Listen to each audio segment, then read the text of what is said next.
Hello, everyone. This is the Distracted Spectrum. It used to be Jono's World, but that was way too much of a. I'm a late 80s, 90s kid, and very cliche. So, Distracted Spectrum playing off the idea of I have ADHD and autism, and I am going to talk about a variety of things from sports to the Bible to history and Viking archaeology like we have in the past. But today we have Dan McLean.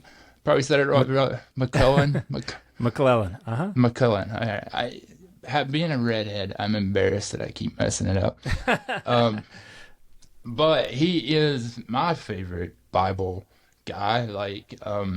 I kind of wanted to take a picture of Bible Man and just post your face on it and have that be the graphic for this show. But go ahead and introduce yourself, and I want you to take a moment. If you have a if you're rocking a fit, I'm Hey Arnold today. You know, move it football head. You know, Yep. yeah, I kind of related to Hey Arnold because he was a football head and I was a redhead, so there was always the head jokes. Yeah. So, and I had a unusually disproportionate head when I was a kid. Yeah. It was so big that like it toppled me over, and I had to get like, multiple stitches. Oh no. But yeah. So, go ahead and introduce yourself and brag about your recent award. Well, thank you, John. I appreciate that, and I appreciate your time and the opportunity to join you on your show. My name is Dan McClellan. I'm a scholar of the Bible and religion. I have a PhD from the University of Exeter. I also have a couple of master's degrees, one from Oxford University, another from a university in Canada called Trinity Western University. And then I got my bachelor's long, long ago at Brigham Young University. I was a scripture translation supervisor for the LDS Church for just over a decade. And then decided to pivot to doing content creation full time. So, for a little over a year now, I have been doing content creation full time. I have a podcast of my own. I'm working on a trade book, so I'm just doing all kinds of other stuff so that I never have to wear a tie again. And it's been wonderful. And speaking of the shirt, I decided to bust out my own. So you Nice. got the Cool. 90s Nickelodeon, including some Hey Arnold, the Right. Rugrats, Yeah, Chucky. Rocco's Modern Life. So some of the things that I watched when I was in high school back in the 90s. Nice. I So loved Rocco's, man. Rocco's was awesome. yeah, I enjoyed Rocco's Modern Life quite a bit as well.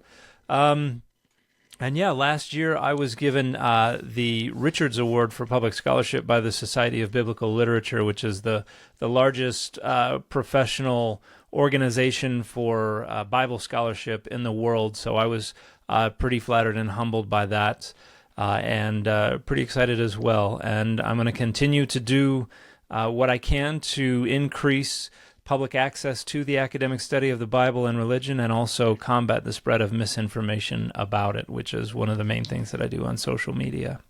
And that's why I mean that's I remember, I'm going through my process of going like some of these things just don't add up, like how they're Uh-huh. recorded. And um one day one of your TikToks come across and I went, wait, that makes sense. That makes way more sense. And so, Yeah. yeah, and so I began to like track with you and look up your sources and things like that. And I was like, oh, this guy's actually like he knows what he's.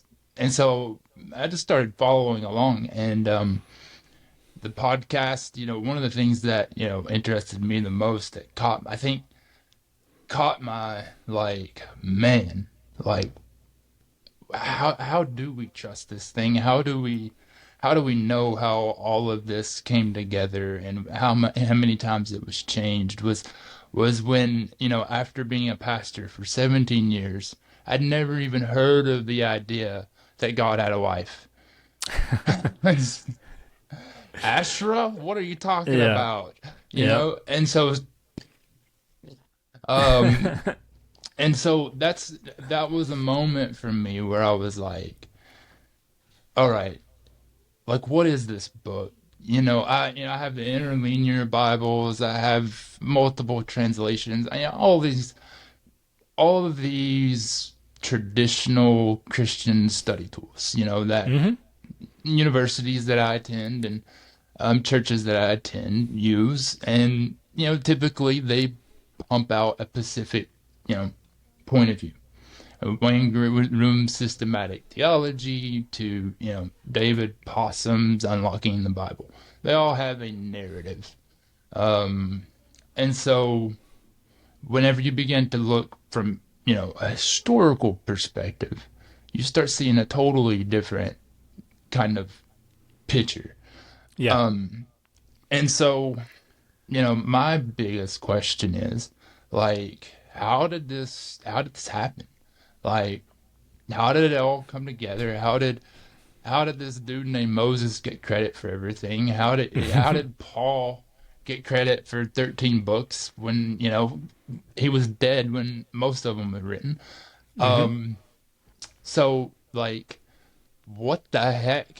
How can anyone trust this word of God? Yeah. You know? And so the conceptualization of the Bible as the Word of God is itself a post-biblical innovation. There's Okay. no part of the Bible that, well, one, there's no part of the Bible that refers to the Bible because it hadn't Right. been compiled yet. It was not a single volume. There were in the around the time of Jesus's life, there were the scriptures, but this was kind of an unbound category. It was just a large collection of scrolls, and you can't Do we know you what can't. those would have been? Would it have been Uh, the Old Testament, or would it have been Old Testament plus the Apocrypha plus plus plus plus? Yeah, it would have been the Old Testament. It would have been what we call pseudepigraphic writings. It would have been the Apocrypha. There were a wide variety of writings, but because they were on separate scrolls, like every book for the most part was on its own scroll. With a book, you can put everything together within a cover, and that's Right. a single unit. That's a corpus right there. But when you've just got a stack of scrolls, you can't really put a cover around a stack of scrolls, and so it's kind of naturally unbounded. And some people would have seen certain texts as scripture, other people would have seen those texts as not scripture.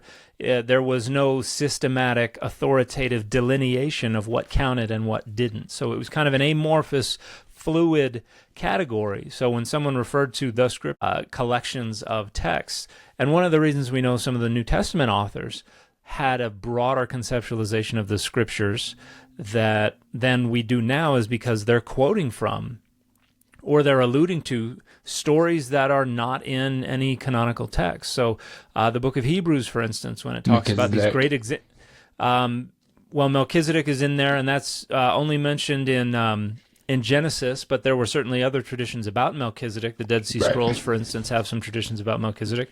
But in the examples of great faith from chapter 11, for instance, it talks about people who didn't accept deliverance because they were hoping for a better resurrection. And this is a reference to a story from the book of Second Maccabees, which is part of the Apocrypha. The Yeah. Epistle of Jude refers, even quotes a passage from First Enoch, The Apocrypha, which everyone. Grab your there's copy. yeah. There's a quotation from First Enoch and Jude, which is not even a part of the Apocrypha. It is another text, a phenomenally influential text, and you can see the Wild. effects of its influence in the Gospels. You can see it in the later epistles. You can see it all over the place. So they didn't really whittle it down to what we have now until probably the second through the fourth, fifth centuries. And within Christianity, they did the same for what we now refer to as the New Testament. But it wasn't until around the fifth century that we have the notion of the Bible as a single volume of text. And so Now, who did when that? that Just for was, the listeners, like, yeah. who did that? Like, who was the grandpapa that had the authority to go, this is the word and this is Yeah. what you get to read and nothing else. Well, it kind of slowly crystallized over multiple centuries, and the main influence, at least for the Christian canon, was probably what books were considered appropriate to quote and preach from in your congregation, in the meetings when your community came together. And so the earliest canon lists that we have are basically reports of what books are being used in congregations and which are not. And then there are a few different tiers. It's not a binary, it's more of a spectrum where it's like, well, this is spurious, this is okay, this is considered authoritative. And the list differed close to the margins, but around the late 4th century CE, we have this dude named Athanasius of Alexandria, who's a leader of the church in Egypt, who is trying to clamp down on what he sees as heterodox practices in literature. And so he creates one of the first authoritative canon lists, where he actually says these are all the books. And he's one of the first, in fact, I think he's the first to assert that the book of Revelation should be part of our canon. And he finishes by saying, this is the list, curse anybody who adds to it or takes from it, kind of in the same tradition as Deuteronomy and the book of Revelation. And that was what ended up kind of guiding the discussion after that. But you have some councils that kind of take a look at these lists and say, yeah, this works for us. But when this was going on, this was a version of the scriptures that was recorded in Greek. So even the Old Testament was recorded in Greek, and so included some of the apocryphal books.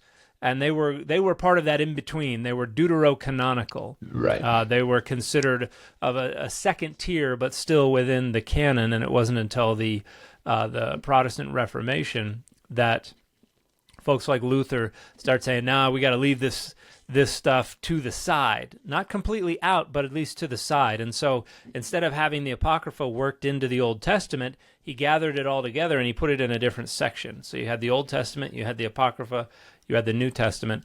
And Luther actually also wanted to get rid of things like the Epistle of James and the Epistle of the Hebrews and other texts that he did not think were authoritative. And so he also moved them in like an appendix, and that didn't stick.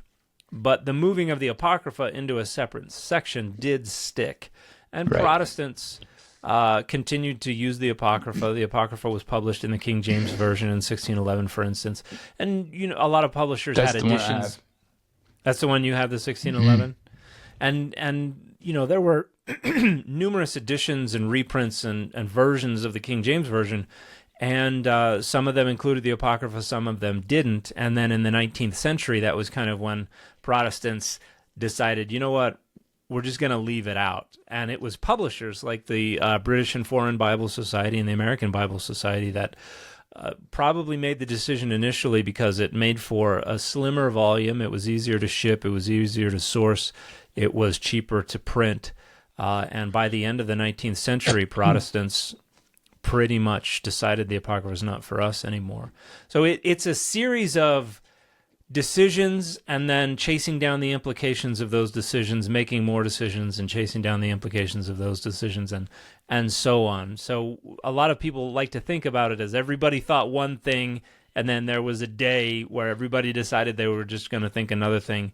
And it's not how it worked at all. It was a bunch of people getting together, arguing about stuff, and just kind of slowly, incrementally, you get these ideas coming together. Down to what it is.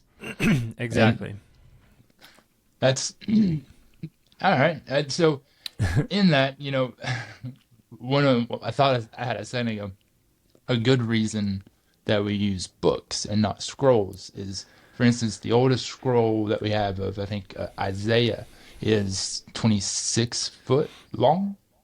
It's pretty long, yeah. It's something like that. So there's I'm glad we use books now and not these, not these and that giant.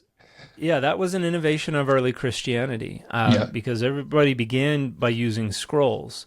And then the idea of a codex was something that was beginning to pick up in Rome, because things could be kept on individual sheets that could all be bound together. And initially, the scrolls were considered appropriate for special stuff. You kept them on scrolls. And then the Christian writings were kept on codices. And when the Christian writings began to be seen as scriptural, Christians decided, you know what, we're going to move everything into the codex. And so it was a uniquely Christian innovation, and that has kind of changed the world of literature ever since. But it certainly makes things a lot a lot more convenient to carry around. It does.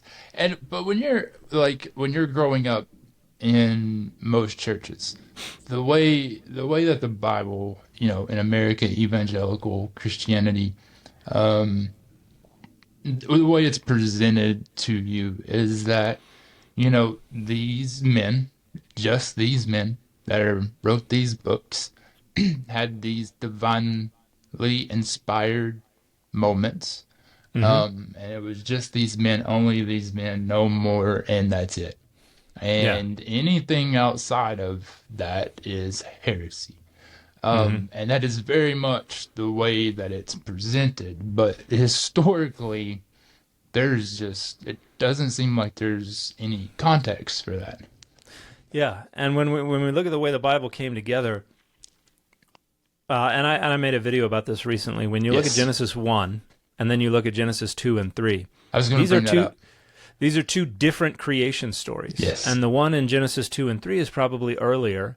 It presents a more anthropomorphic, corporeal God that creates by manipulating the soil. And it talks about the day on which God made the earth and the heavens. And then you get Genesis 1, which is a later creation account. This is the priestly account. And this is a more transcendent deity. It doesn't talk about the God walking through the garden and making noise. It's just this God who creates by divine fiat. They speak and things come into existence.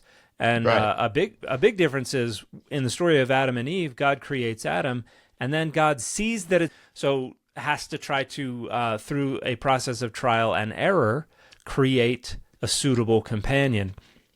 And in Genesis 1, the big distinction there is God creates by divine fiat, and every time God creates, God sees that it was good. So this is not a God who makes mistakes. This is not a God who has to correct their work. This is a deity where everything is good right off the bat. But at one point, they got put together on a single scroll, and now people have to try to interpret them as a single narrative. And credited to the same writer. Right, and so when you have what the author of Genesis 1 was trying to communicate, you have what the author of Genesis 2 and 3 was trying to communicate, and then you have some editor who smacked them together right next to each other, and now the location of the authority is in that editor, whoever that was. We have no idea who they were. They didn't write anything, and so this notion that, it was just these, I forget how, 45 inspired writers, and they were inspired, and therefore what they wrote was authoritative. But in reality, the book came together thanks to a lot of redactors and editors and copyists and scribes, and there's so much in there that so much of the meaning that people negotiate with the text is the work of those unnamed editors and scribes and copyists, and not the people who actually wrote the text. And so it gets really, really messy when you look at the data. Yeah. The notion that we attribute or ascribe inspiration and inerrancy and univocality to this text just gets obliterated once you understand how the text actually came together. There's no way to hold all of those things together. That the author of Genesis 1 was inspired and inerrant, but the author of Genesis 2 and 3 was also inspired and inerrant, because the texts conflict. They disagree with each other. And so it's one of the reasons I constantly say that the data don't support univocality, inspiration, inerrancy. Those are dogmas. That somebody came up with this idea, hey, it should be like this. This is how we should understand it.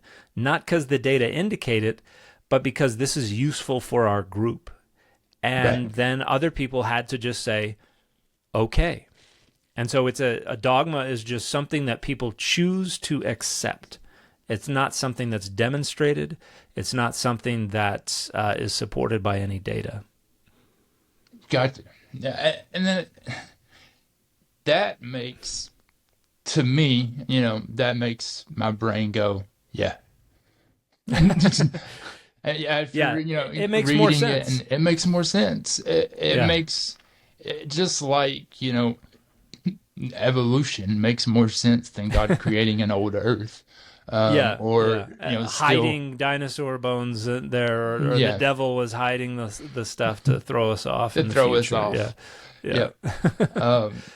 I think that's one of the things I enjoy about critical scholarship is it produces explanations that are just intuitive and make sense. Yes. And things fall into place. Yes. Because you say, oh, well, that makes better sense. And that makes better sense to this other thing over here. And suddenly this other thing over here. But when you try to approach it from the perspective of these dogmas, you constantly have to fend off why it doesn't make sense. It doesn't make sense. It doesn't make sense. It doesn't make sense. And you just have to keep asserting over and over again, no, it has to be this way. It has to be this way. It has to be this way. Not because the data indicate, but because it's useful for our group's structuring of power and values and boundaries. Right. And it's just more fascinating, too. I think it's more interesting.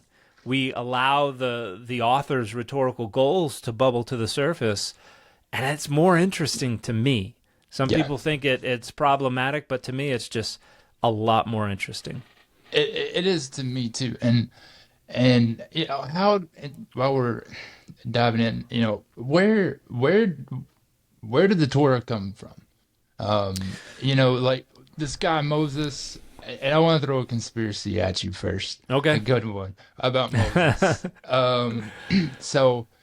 I think the oldest reference we have to the land of Canaan was, found on a tablet in Egypt, 5,000 years old. And it's just basically Canaan is desolate. Isn't that correct? Well, we have a reference to Israel from around the year 1208 BCE, the Merneptah Stele, that says Israel is desolate, his seed is not, or something like that. Yeah, it's something along those lines. But what if Moses, meaning son of, kind of the beginning of a pharaoh name. Mm-hmm. What if given the story of Adam and Eve, technically Adam and Eve are brother and sisters, whose kids are going to marry each other, which is what Pharaoh's done. So what if Moses was a dude who looked around, he saw King Tut, and I just figured he was, and then he saw the regular people, and he went, hey, y'all, let's go this way.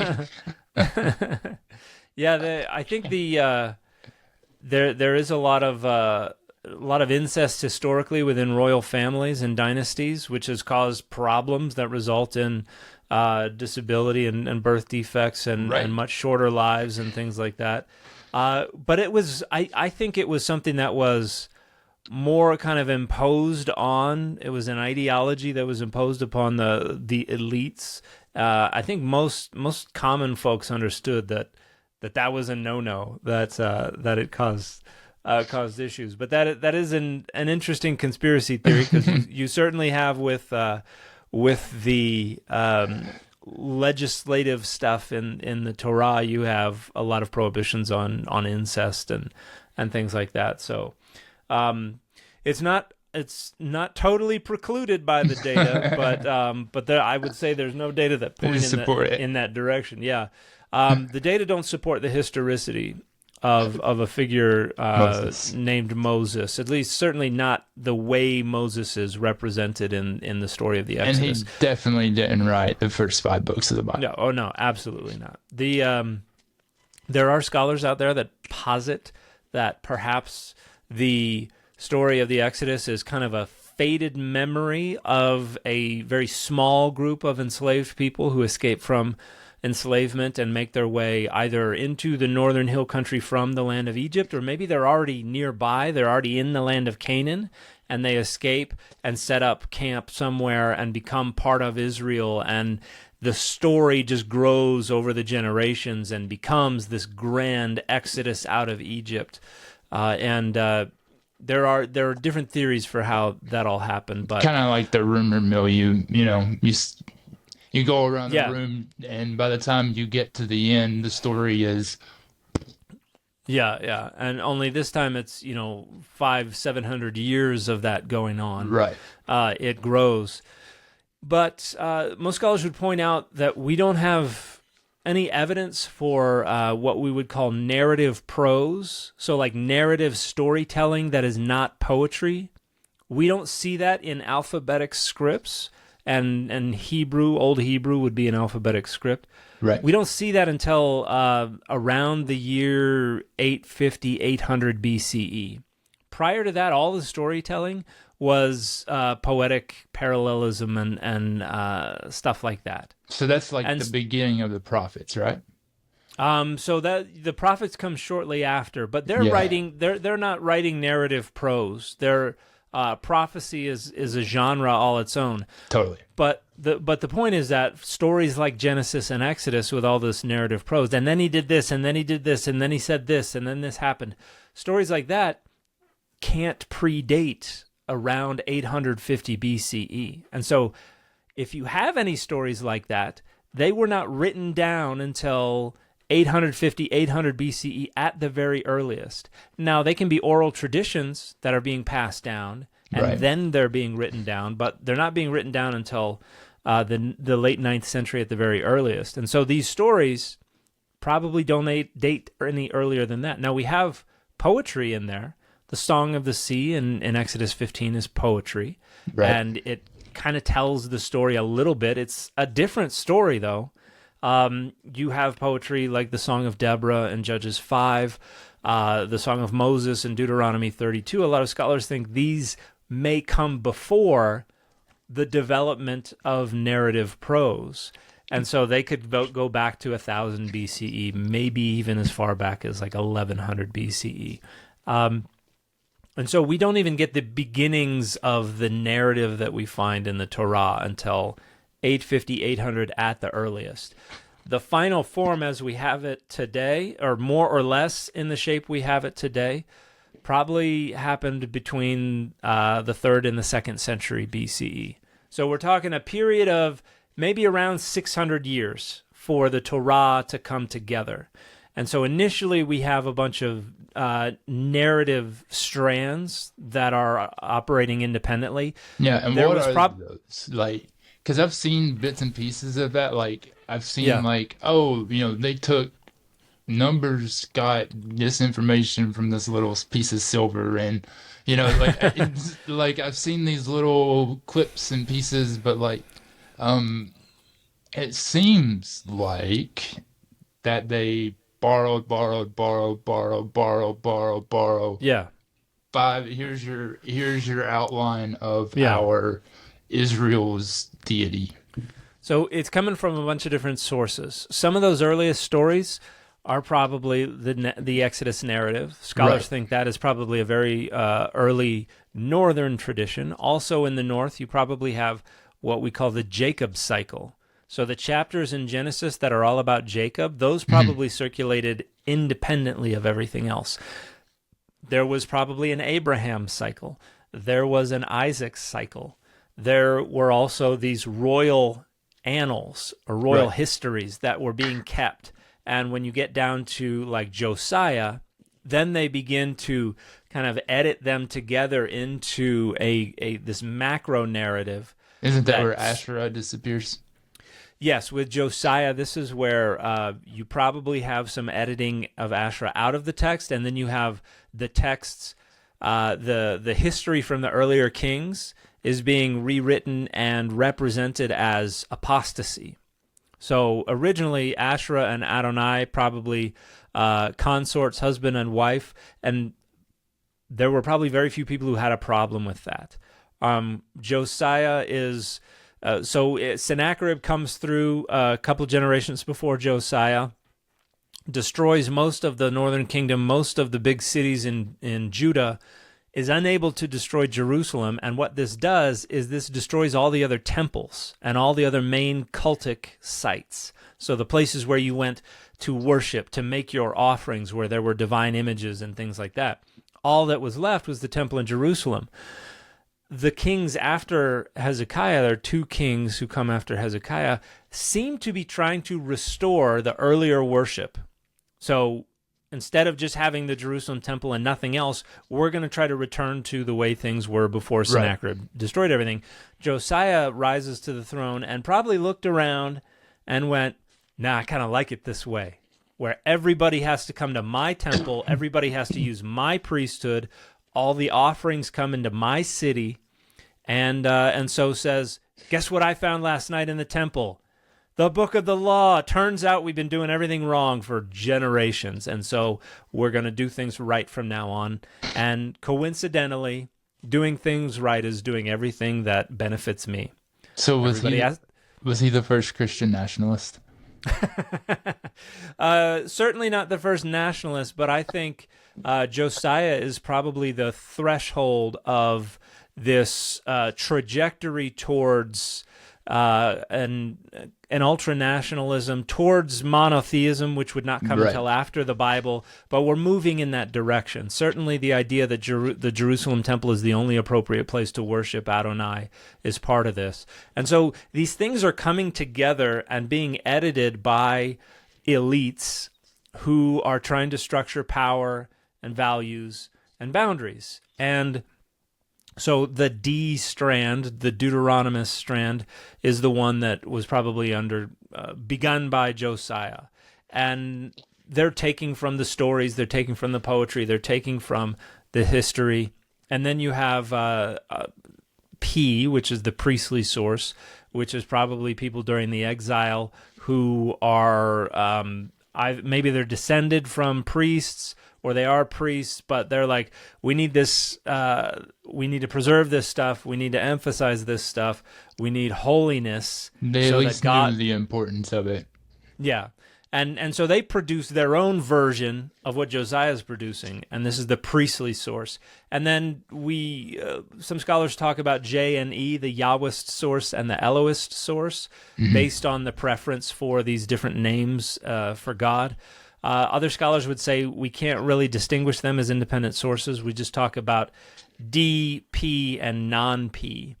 But these are three different main strands that are being brought together. And then in the Persian period into the Greco-Roman period, they're probably being combined into one. And then by around the 2nd century BCE, this is probably when knowledge of the Pentateuch, the Torah, begins to be widespread, begins to be enforced as well. And it's probably with the rise of the Hasmonean kingdom. So around the time of the Maccabees, the time of the persecution under Antiochus IV Epiphanes, you probably have these rulers coming to power, and they want to establish a single unified identity, this nationalism, and the way they're going to do this is by using these stories and this constructed lineage, this idea that we're all related, that all these scattered tribes actually descend from one person. And so we're all family. We're brothers. Why can't we all just get along? It's a way to try to unify everybody under the authority of this Hasmonean kingdom that is trying to establish itself. Well, so evolutionarily speaking, that is true. We do all have that we're all brothers. Yeah, we do all have one common ancestor. Yeah, we do have a common ancestor pretty far back. We don't have records that go that far back. No, but they're trying to distinguish themselves from everybody around them as well. And I think this is a matter of preservation.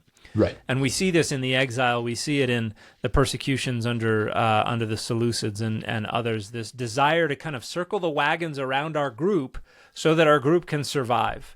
And I think the reason that the Bible has persevered for as long as it has is because it's been curated and preserved by an ethnic group, a people who has persevered for so long against the longest odds.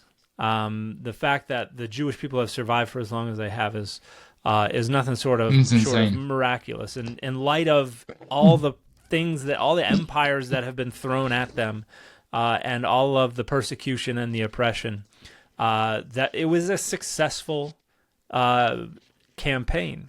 Like I think there are a handful of decisions made by leaders that I think have turned the world into what it is today, at least when we're talking about the way the Bible relates to the world.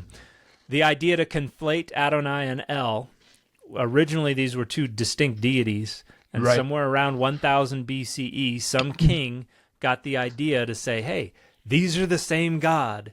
I think that is the first decision that set the snowball rolling that would become what a lot of people now fallaciously call, the Judeo-Christian world. Josiah's decision to come up with this idea of cult centralization, I think, is another decision that was one of the most influential decisions that was ever made by a human ruler. I think those two decisions, as much as at least Josiah's annoys me, but those two decisions are probably some of the most influential decisions that any ruler has ever made. Yeah. I mean, that's one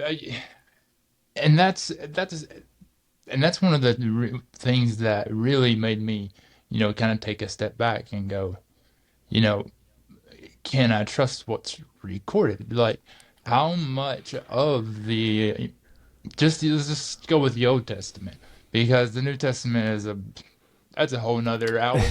It's like, you would talk about the historical Jesus. I mean, you need 2 to 3 hours, because there's evidence, but it's not great, and it is what it is. But like, how much of the Old Testament is actually accurate? Like, we can toss up the Torah to being stories, the flood, Methuselah being 900 years old, right. All that kind of Graham Hancock wanting to prove stuff. We know that that's just not. Jonah didn't get swallowed by a fish. Right. If he did, he wouldn't have survived that. So when does the Bible start becoming historically relevant? So I think that the first archaeological evidence that we have from non-biblical sources that actually directly attests to biblical sources comes in the 9th century. So right around the time we have the introduction of historical narrative prose, we have references to some folks from the Bible. So the 3 earliest ones that I know of are the Mesa Inscription, which is considered like the first example of narrative prose in alphabetic writing by a lot of scholars. It's probably somewhere around 840 BCE, but this is the Moabite king who writes this story on this big standing stone and says, I, Mesa, king of Moab, blah, blah, blah. He tells about all his conquests. Where can people find info on that? If you look for the Mesa Inscription online, you should be able to find a translation without too much trouble. But there are critical editions that have been published that will give you, diagrams, and it's not all preserved. It's actually a fascinating story. It was found as a single standing stone, but because a lot of European powers were wrestling over who got this thing, even though it was found and belonged to some Bedouin tribes, in order to kind of stick it to them. That's what we do. Yeah, the Bedouin tribes actually destroyed it. They put it on a fire for a long, long time, waited for it to get stoned. They put it on a fire for a long, long time, and then doused it in a bunch of cold water, and it just cracked and fell apart. And there was someone who managed to take what's called a squeeze right before this happened, a European, and this is basically where they soak paper in water and then put it on top and press it down so the paper kind of expands into the cracks, and then you wait for it to dry and then pull it off. It's the And so pencil over the quarter. it's something like that, yeah. Yeah. And so someone actually managed to take a squeeze of it and run off with it as they were heating it up Baller. What a to baller. destroy it. Yeah, but and so I say we Europeans managed to recover a little less than half of the pieces, but we can reconstruct most of the rest of it from the squeeze. But there are still gaps. But this refers to the Omri dynasty, Omri from the Old Testament, and it talks about how Omri's son afflicted Moab, basically put them under vassalage, and then Mesa was able to deliver them from that vassalage, and tells a story about how they invaded a cult site at Nebo, and they ran off with Adonai's instruments, cult instruments, and took them back and put them before Chemosh. And then it talks about how Israel then invaded Moab to try to punish them for throwing off vassalage, but Chemosh, the patron deity of Moab, ran them out of Moab. And some people think that this confirms the story that we have in 2 Kings 3 about Edom and Israel and Judah invading Moab because they threw off vassalage, but then ultimately failing to destroy Moab. And if that is the case, I think that lends strength to the interpretation of 2 Kings 3:27, where this great fury forces Israel to retreat, is probably the intervention of the Moabite deity Chemosh. Wait, are you saying God lost a battle? God lost a battle. Oh God, my God. He's Jehovah Rapha. What are you talking about? yeah, this is where Adonai loses home court advantage, Oh, no. and that costs the battle. He But choked?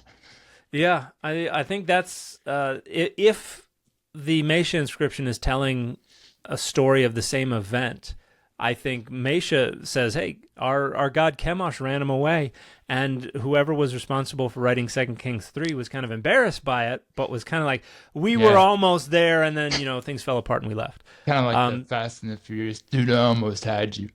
Bro, you never had your car. Yeah, it's when the loser tells the story, they've got to tell it in a way that doesn't make him look like quite a loser. But yeah, he knocked me out, but man, you should have seen that. You should have seen that shot I landed. Yeah, so that was probably the earliest reference we have to characters from the Bible. We also have what's called the Black Obelisk of Shalmaneser III, which comes from Assyria, which talks about the king Jehu, and actually has a drawing of Jehu bowing down before Shalmaneser III.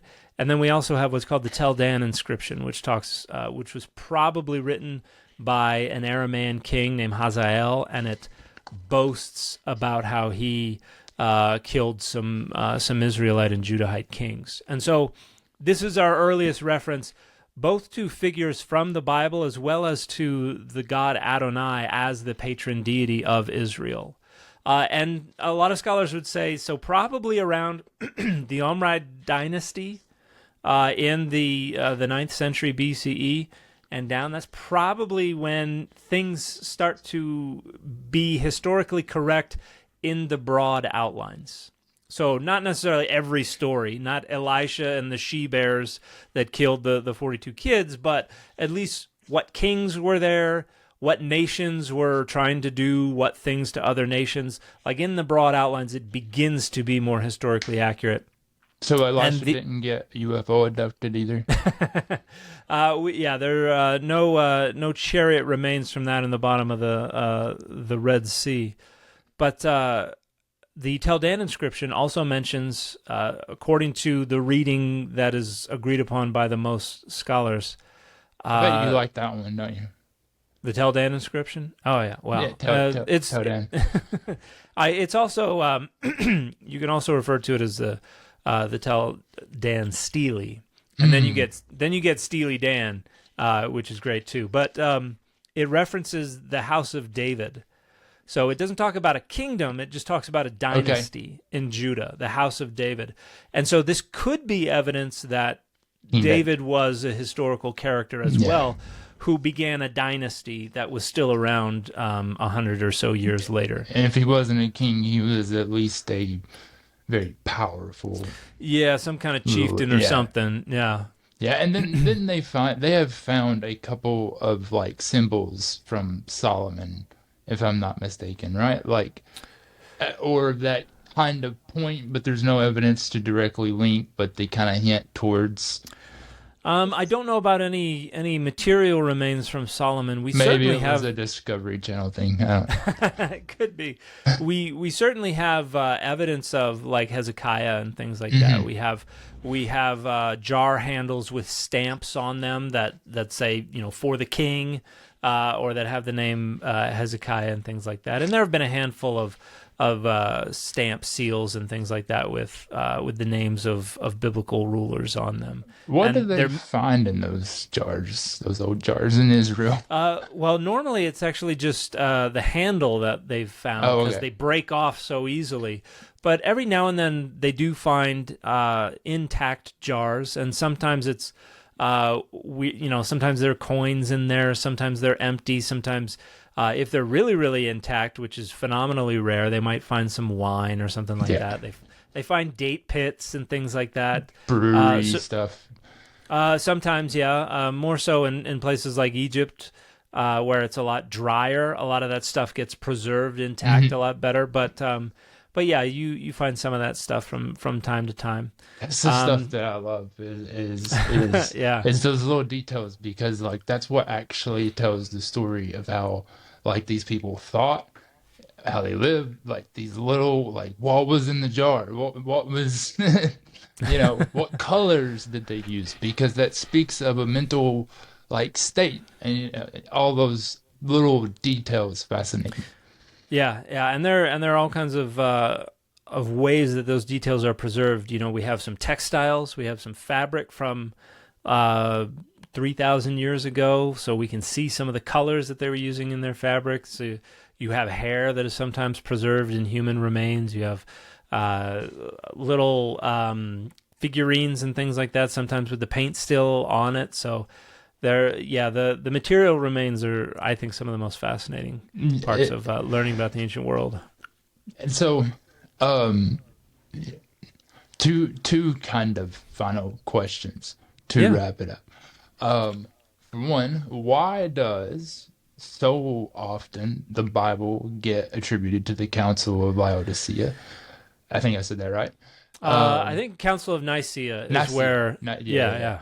And then, before we get off, can you teach people or give a short little how to Google competently statement? Yeah. Because that is a skill that should be taught in elementary schools at this point. Yeah. Happy to. The whole idea that the biblical canon was determined at Nicaea is one of many banes of my existence.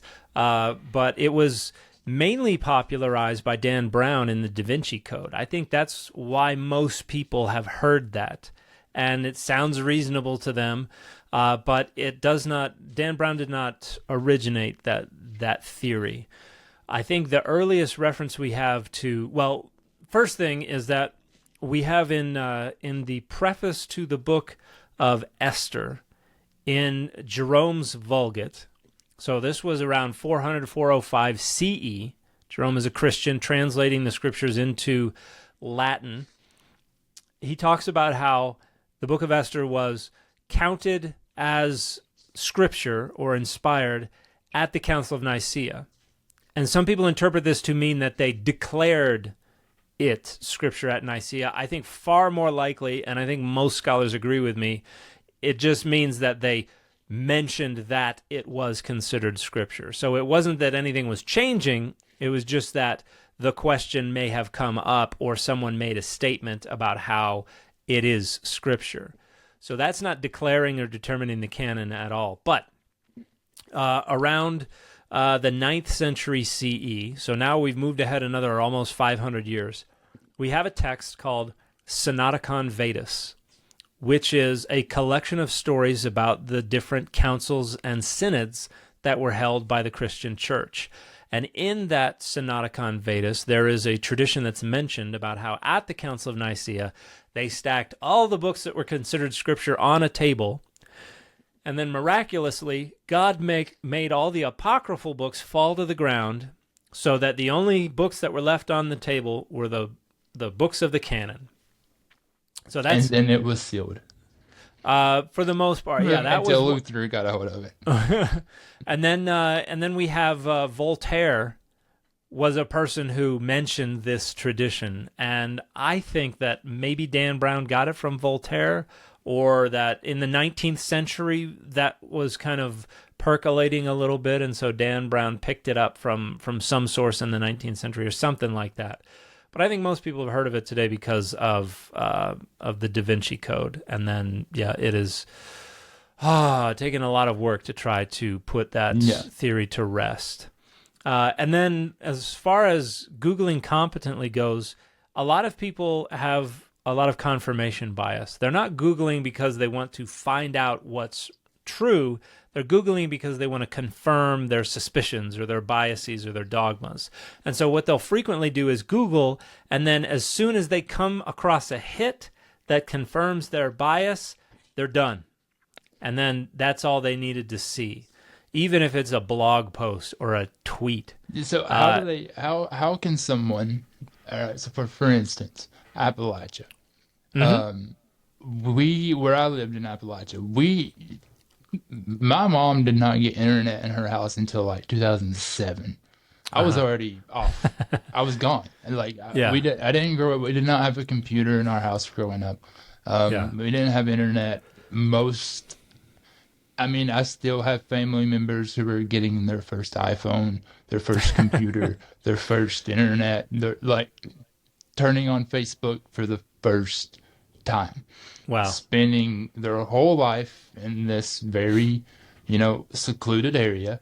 How can they decipher what is credible, what is ancient aliens? Because they see History Channel and they know, that's got to be credible. It's it's TV. It's this, it's that.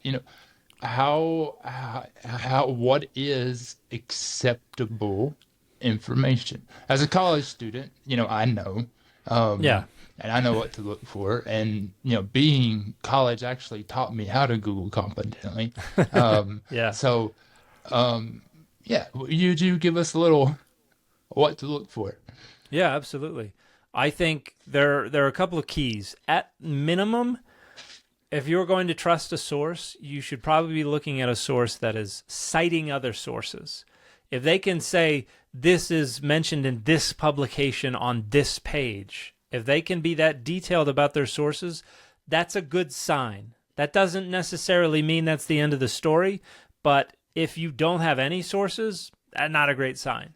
You should not be trusting claims that are not accompanied by references or citations. Now, it takes a lot more work, but if you can actually go track down those sources and make sure that they're saying what the website said they are saying, that's a better sign. And if you can track it back to a primary text is the text as it was originally written or originally circulated. So if somebody says the Egyptian Book of the Dead says this, and they don't even say where, they don't cite a source or anything, red flags. Right. If they say it was from the Egyptian Book of the Dead, it was from Utterance 245, and it was from this edition of the Egyptian Book of the Dead, good sign. But if you can get a hold of that book, that would be helpful to confirm things, because a lot of times they'll say that and you go look it up and it doesn't actually say what they think it said. But if you can go track down the primary texts, and a lot of people don't have the skills or the resources to be able to determine what this ancient Egyptian text is saying, or what this ancient Hebrew or Greek text is saying. But if you can track down the text and verify that the interpretation is correct, that's even better. So at a minimum, you should not be repeating claims that are being made without citing something that was published in a reputable venue. Now, one thing you can do if you want to actually find scholarship is you can use Google Scholar. So not just google.com, but scholar.google.com. And what that's going to do is look through academic publications, whether books and art or articles. There, you're not going to find an MSNBC article. You're not going to find something from The Blaze. You're not going to find things like that. You're going to find publications. Now, not all of the venues are reputable. Not all of the publications are accurate, but that would be a good way to narrow the results down to safer sources, right? Yes. And then, but again, you should still track down any claims. And I've made a video particularly as it relates to the origins of December 25th as the date of Christmas. You can track that down to original texts, but you have to actually go look in those original texts and see. Like there's one claim that a 4th century Christian said, "Oh, we changed the date to this so that it would align with pagan stuff, so that we could poach a bunch of pagans from paganism." And it says this is from a 4th century Christian. And you can go find a 12th century text that says this is from a 4th century Christian, but and this has been repeated in academic publications. Yeah. But then if you go track down that 12th century text, you discover it's actually something someone scribbled in the margins even later than that. And so it's not a 4th century text. It's something that someone scribbled in the margins of a 12th century manuscript. And so it's not always foolproof. And this is one of the reasons I try. I'm not always successful, but I try to be careful about framing things like that in terms of this is what the data as we have them indicate. We almost never talk about having proved anything because something could pop up, something could be discovered tomorrow that totally obliterates everything. And so we generally talk about what the data indicate or what the consensus view of scholars is, because even when we're using the best sources, we can still get it wrong. Yeah, and that's what I appreciate, though, about you and other, even science in general. You approach the Bible very much like a scientist, like same way of thinking. Scientist does not care what the data says. They don't have a predetermined, I want this data to say this. Ideally, we don't want that. You don't. That's not a. You'll hear scientists say like we try to remove all of our biases because like the data tells the data. Yeah, the data tells the story, and we have nothing to add, and that's what I appreciate about that. And so, how many with our current editions of the Bible? And this will be kind of a final question. How many times has it been edited?